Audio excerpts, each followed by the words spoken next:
Hey guys, welcome back to Auto Repair guys. Thank you guys for watching and subscribing to the channel. Today will be super helpful video guys to any of you having a Hyundai, practically any Hyundai model where you have an intake runner solenoid and you want to test it guys. Stay with us, we will explain how to do that. Now, it's not very complicated guys, but if you have a problem with the solenoid, sometimes it's not the solenoid, so stay with us, we'll explain what else it could be that can probably cost you just a few cents or a few dollars to fix instead of replacing the whole solenoid. So we'll explain how to test it and find out if it's good or bad.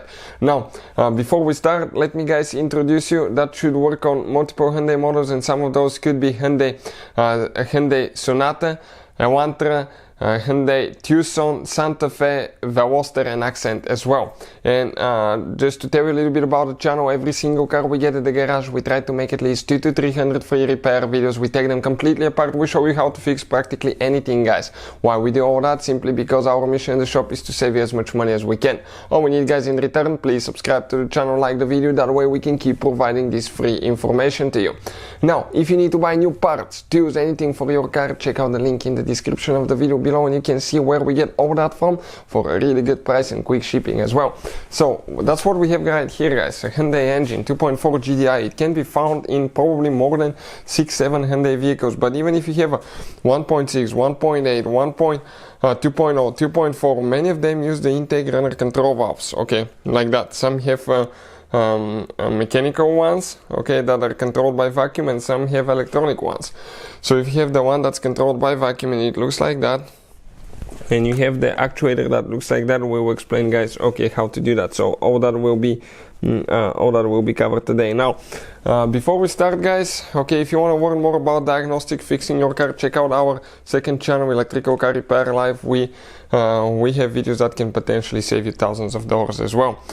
How do you guys test that actuator? Let's first explain. That solenoid is actually controlled by vacuum. You have a vacuum line here and another vacuum line that goes to the actuator. If you follow the vacuum line, it comes to the intake hose right here. Okay, so the intake, when it runs, always creates vacuum. That's where the brake booster goes as well. So looking at it guys, you have a valve here. That's a one directional valve. What's the purpose of that valve? It makes sure that the pressure doesn't leak out. So you always have a pressure, okay, on that valve.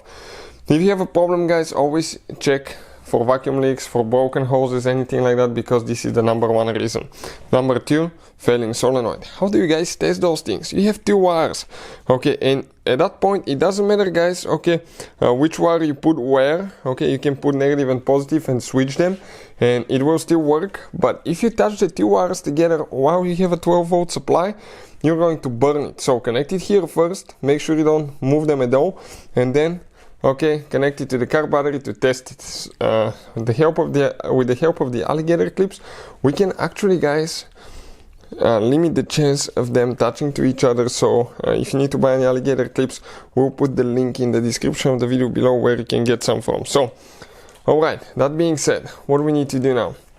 Listen, let's first touch it like that and you'll hear it open and close. Okay, green on negative. Listen now. Let's reverse them now. It still works with no problem. How do you guys test it? The fact that it works and it clicks doesn't mean that it works perfectly guys. It may have something that blocks it mechanically to close it, or it may not open if you have a broken valve inside. Even though it clicks, it may not move the mechanism. So get a balloon guys, get a balloon or a pump, low pressure of course, it needs to be low pressure. Connect it to the inlet side, okay, and hold it good to make sure it's not leaking.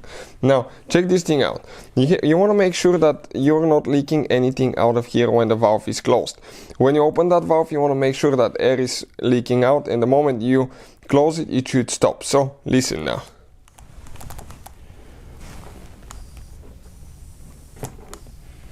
And when it's open, you can see the balloon deflates.